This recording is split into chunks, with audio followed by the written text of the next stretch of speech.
Welcome to the Mindfulness Meditation Podcast presented by the Rubin Museum of Art. We are a museum in Chelsea, New York City that connects visitors to the art and ideas of the Himalayas and serves as a space for reflection and personal transformation.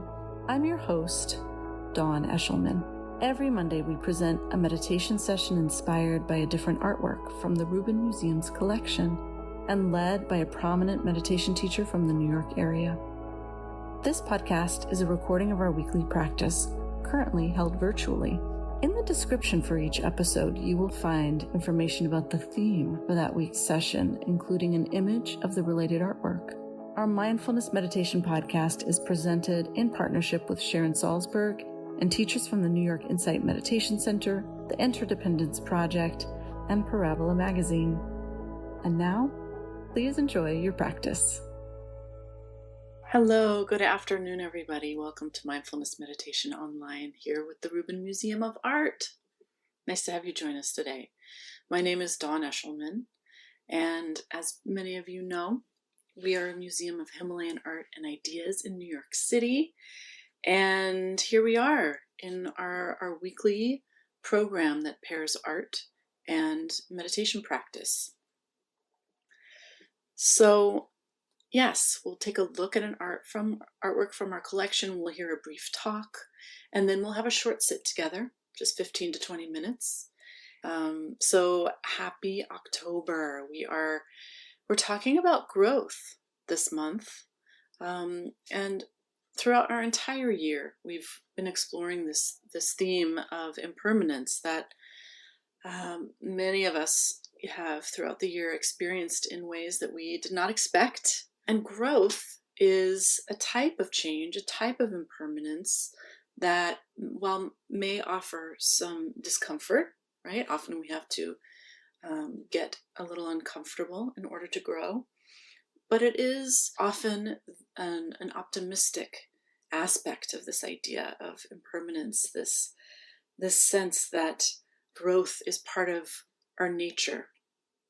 And so we're looking today at a beautiful sculpture made of wood from 1600s Nepal. This is Lakshmi, the Hindu goddess of wealth. And if you're looking at this sculpture through a Buddhist lens, you may identify this goddess here as Tara. And in fact, it's unclear which deity this was meant to depict, but they're often referred to together and are, this is this interesting interconnectivity between cultures and religions, right? So as Lakshmi here, she is the daughter of the mother goddess Durga and the wife of Vishnu. And she is unequivocally this goddess of wealth, of bounty, of the harvest, and not just physical and monetary wealth, but spiritual bounty, right? So both worldly and spiritual. And we see that her abundance and her bounty is depicted here in the ornaments that she is wearing all over her body. We see a crown and earrings, necklaces, a belt. We see bracelets and a beautiful multicolored cloth and clothing. And this is a wooden sculpture, as I mentioned, but it is painted here and also gilt. And we're seeing her seated on a lotus throne. We've talked so much about the lotus and what it represents. And here also, we're seeing these lotuses that are blooming everywhere around her, over her shoulders, underneath her. And this also refers to this sense of bounty, of beauty. So this is also a time of year where Lakshmi is celebrated. And so it's great to be able to spend a little time here looking at her together. I'd love to hear a little bit from our teacher today about this idea of growth and how it relates to meditation, but also the beautiful Lakshmi. So delighted to have here with us today Lama Aria Drolma. Are you there? Hello. Hello. How are you today? Welcome, everyone. Thank you all for joining in today from all around the world. I want to thank Dawn and her team, and thank you, Rubin Museum, for hosting us in this virtual platform. And so we could all come together. I'm so absolutely delighted to connect with you all. Although I can't see you all, I hope you can feel my love. Um, so here's this beautiful artwork, Goddess Lakshmi, a very popular Hindu from the Indian tradition, from the Hindu tradition. She's the goddess of wealth, fortune, love, beauty, joy, and prosperity. And the lotus in her hand symbolizes the spiritual aspect, which is self-realization and spiritual liberation.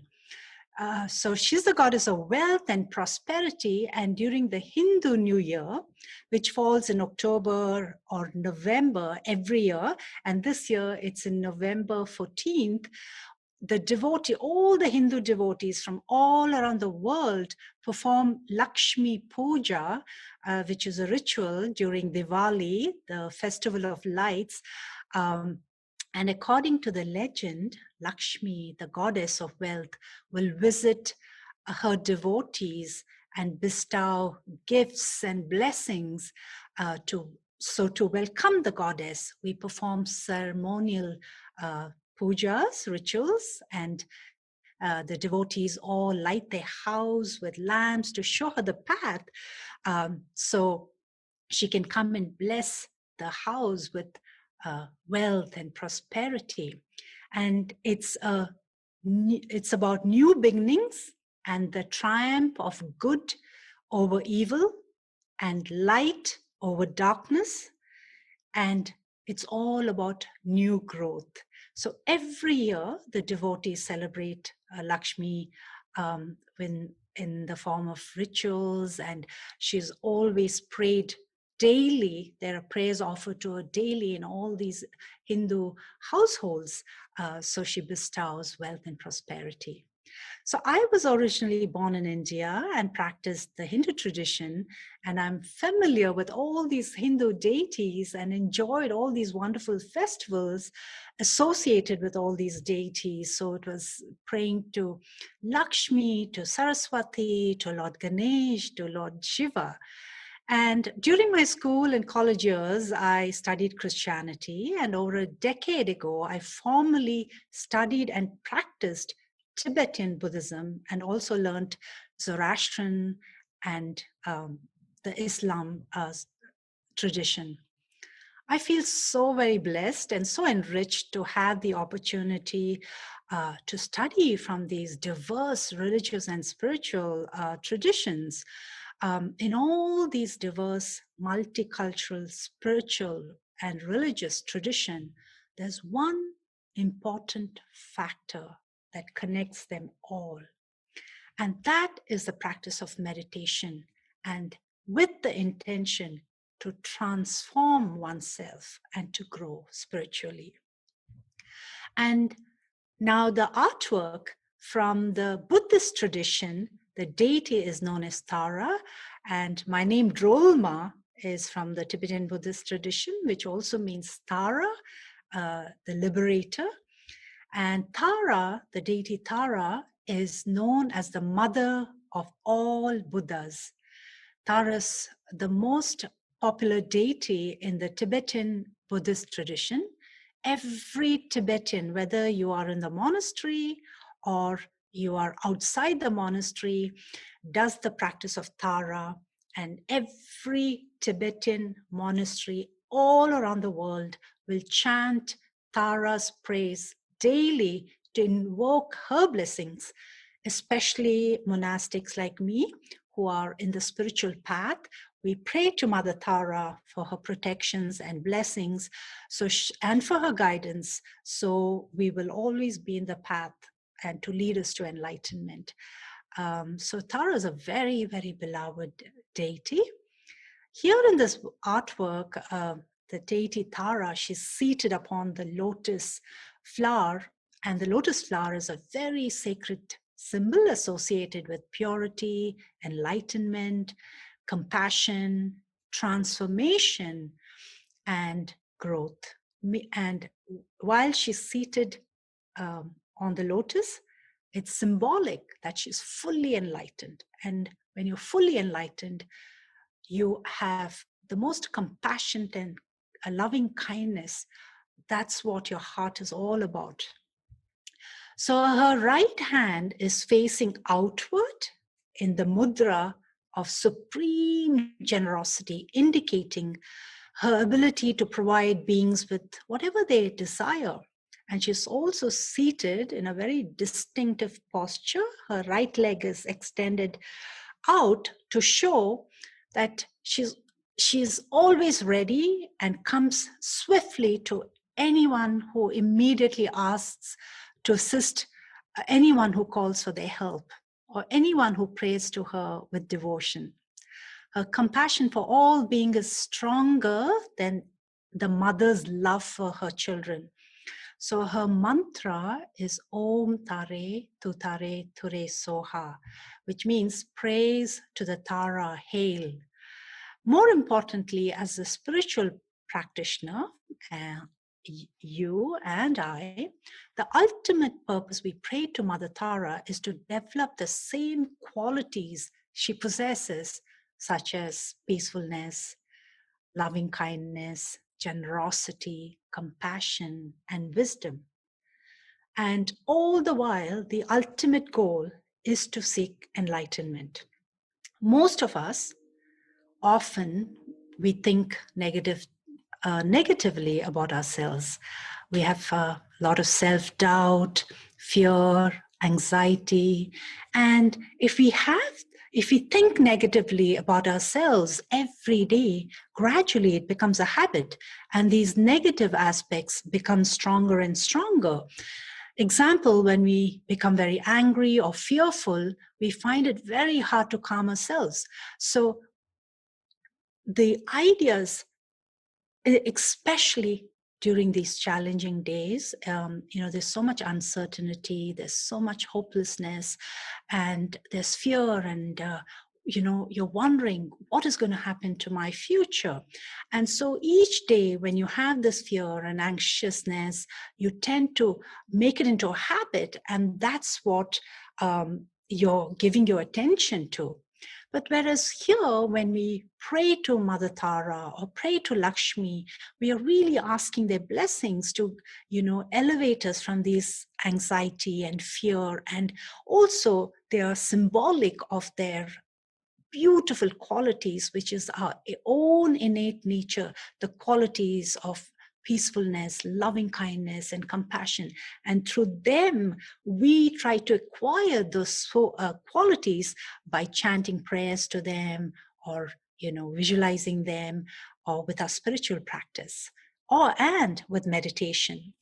And so the reason we invoke Mother Tara's blessings and pray to her is so we can transform our own minds and become more peaceful and compassionate person, which is our true innate nature, our Buddha nature, and which we cannot see right now. All this, the Buddha nature that we have within us, we cannot see it because our minds have so many obstacles, and it's like a mirror covered by the dust, where we can't see our own reflection. And Tara, the deity Tara, is the manifestation of what each of us can become. As such, she shows us the good qualities we can cultivate, like loving kindness, generosity, compassion, peacefulness. And all the Dharma practices, such as meditation, chantings, are designed to transform our minds and purify our minds to experience our true selves, our human potential, becoming the best and attaining the qualities of Tara, which is our true nature. So why am I emphasizing on these deities and their characteristics? what is so important about them? It's because during these challenging times, many of us feel, like I said before, anxiety, fear, and stress.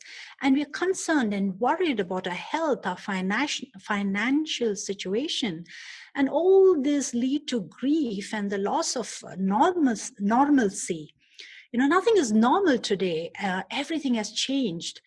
And these emotions can become overwhelming, and we can get anxious, and we may feel all alone facing the world. And during these times, it's very important to know that you're not alone.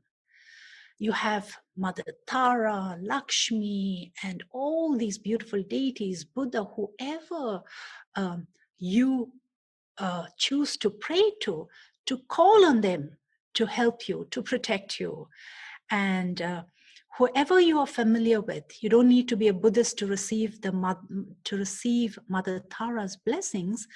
Anyone can pray to Mother Tara, and she will bestow her blessings. And why is it so? Because she is enlightened, and there is no distinction from her that whoever prays to her, she will bestow the blessing. She'll protect them. And Tara is known to protect people.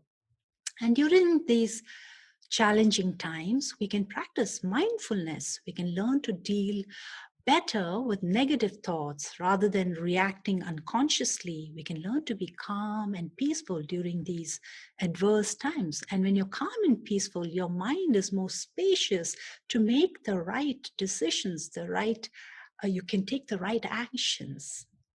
So mindful meditation can be defined as learning to bring our attention to the present moment by focusing our breath and simply seeing whatever comes up without any judgment. So what do we do normally? We live in the past or we live in the future. And that is why there are so many fears. So when your attention wanders off to the future or to the past, your mind is constantly, anxious and stressful. And with meditation, we bring our mind constantly to the present moment. We learn to cultivate peace and calmness. And by returning to the present moment, we can actually cut through all this accumulation of stress and anxiety and develop clarity, strength, and stability in everyday life. Meditation is not just about peacefulness and calmness, although it's very simple. It's very, very profound. And with every day when you practice meditation, your intuition will only progress and learn through meditation the path to enlightenment. So let's start the meditation today. And today we'll use the breath as an anchor to focus our minds. This is a very popular method because we breathe all the time, and it's very easy to put our attention on our breath. And I'll give you a guided meditation. When we start the meditation, there are two essential points. The first essential point is your posture.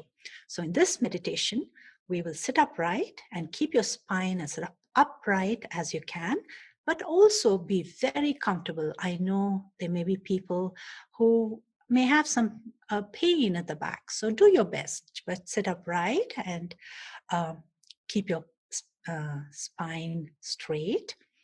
And now the second essential point. The second essential point is your mind. So the mind is what actually does the meditation. So the mind should be relaxed in the present moment of awareness. This means if your mind is still in the office or at home or somewhere else, you bring your mind's attention to your body. And how do we do that? By putting attention on our breath. So the mind is like a monkey mind. It jumps from one thought to another. And so what does that mind need? A mind needs anchor, and the anchor is the breath. There are many ways to anchor your mind. You can do it, anchor your mind on an object, on sound, on tactile sensations. But today we will put our mind's attention on our breath, okay? So today we are focusing on our breath. So let's put our mind's attention on our breath, and just to all come together and settle in, let's all take 3 deep breaths. And when you exhale, just gently breathe out all your tensions and negative thoughts, okay?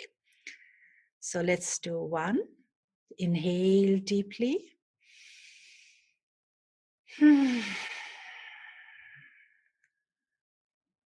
Exhale out. The second breath. Inhale deeply.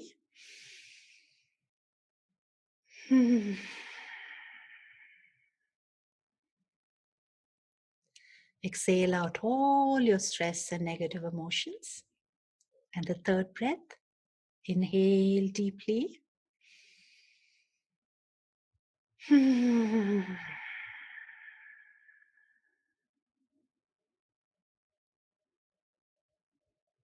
Fantastic. That's 3 breaths together we took. Now, please breathe normally and breathe at your own pace and rhythm, because we all have different rhythms and paces. So please breathe normally, okay? And I will give you a guided meditation. Again, please sit upright. And you can put your gaze downward. You can close your eyes if you want, or you can keep them open, whatever you prefer. So inhale and exhale. Breathe in normally, and see your breath go all the way into your abdomen. And as you breathe out to the front of the space in front of you. Just rest in that present moment of awareness.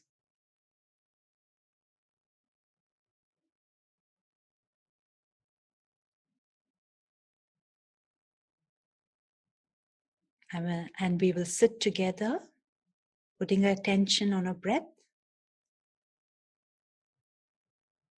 breathing normally,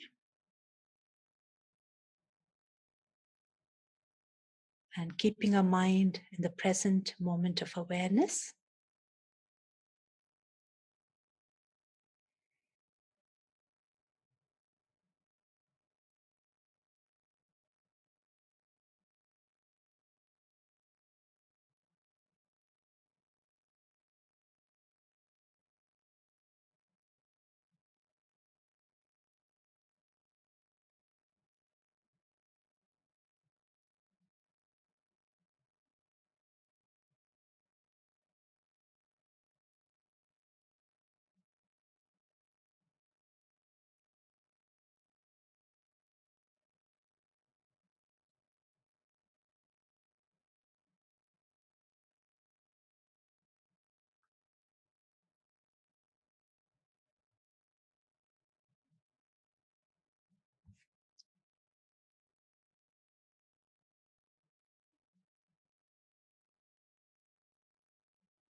Inhale and exhale.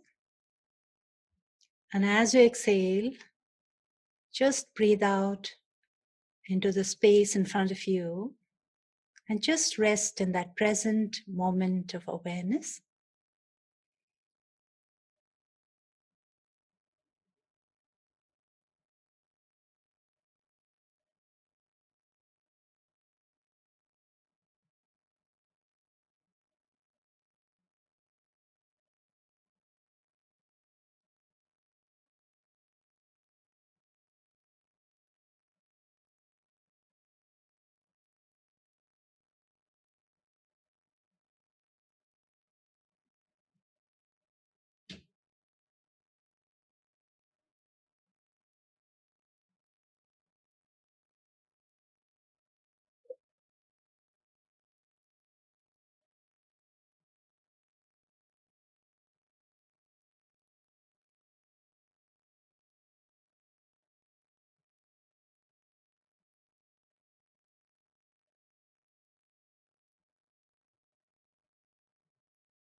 And somewhere around now, your mind probably has wandered off. And when you notice your mind has wandered off, it's okay. That's what the mind does. It wanders off into a thought, and the thought becomes another story, and the narrative starts continuing, and then the emotions will rise. The moment you notice your mind has wandered off, just say, acknowledge your thoughts. Don't push away your thoughts. Acknowledge them. Say thinking, and just drop it. Let it go. Don't follow your thoughts. Don't engage in it. And return back to your breath. Putting your mind's attention on your breath. Put your mind's attention very firmly on your breath. Inhale and exhale. And as you exhale, breathe out to the front of you, to the space in front of you, and just bring your mind to the present moment of awareness and just rest in that present moment of awareness.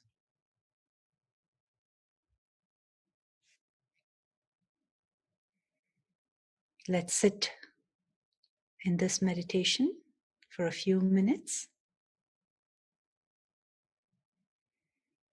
Inhale and exhale. And as you exhale, breathe out to the space in front of you and just rest in that present moment of awareness.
Do not follow the past. The past is finished. Do not think of the future. I must do this or I have to do that.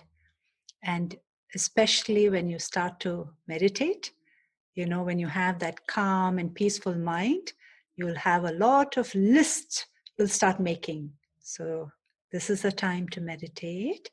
And you can do the list later. You will remember. So when you're meditating, your mind will wander off and follow the past, and the past is finished. Do not think of the future. I must do this or that, because the future is not here yet. And rest your mind in that present moment of awareness without any distractions. And in the beginning, you will be distracted because that's the nature of your mind. It goes from one thought to the other. And slowly, slowly with practice, you will see you'll become very efficient. And if you wonder, how long should I meditate? You can always start for 1 minute, 2 minutes, and extend it. as long as you like. So again, let's bring our mind's attention to our breath. Inhale and exhale. Breathe normally, breathe gently. And as you exhale, let your breath go all the way into the space in front of you and just rest in that present moment of awareness.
Meditation allows you to look inward.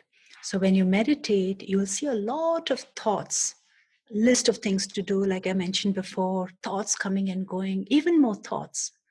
And depending on the thoughts, the emotion arises.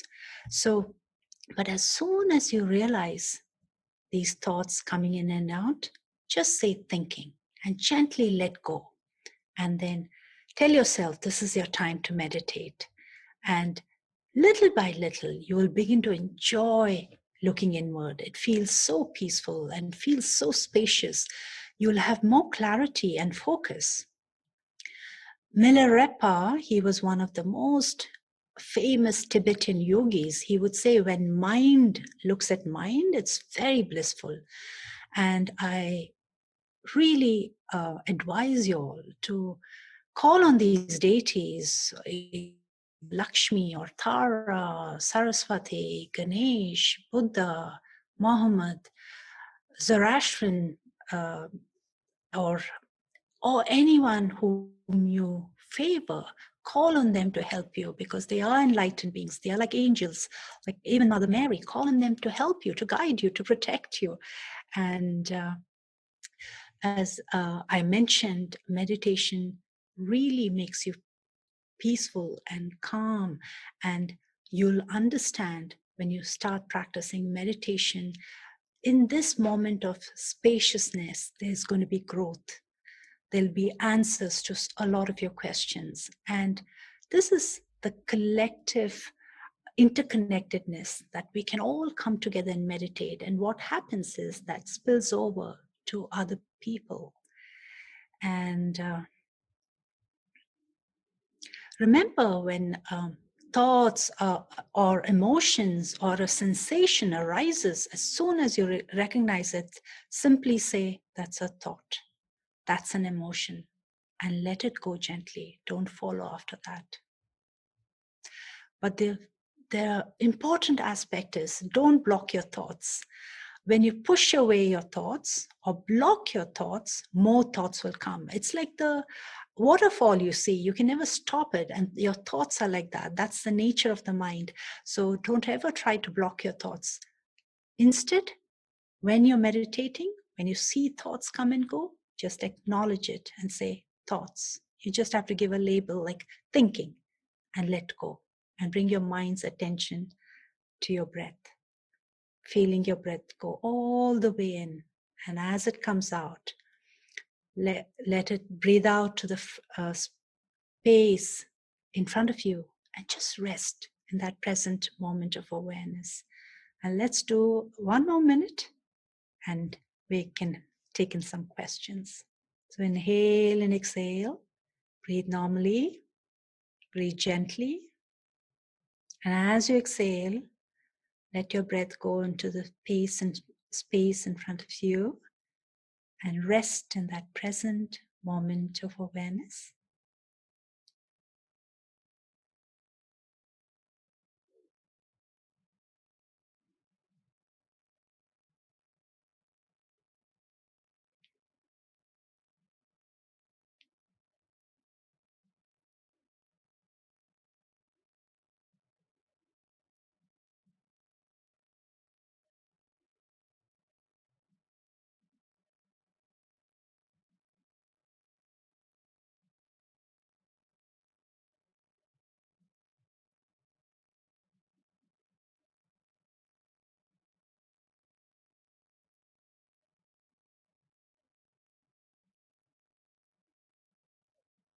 Your thoughts are like the clouds in the sky.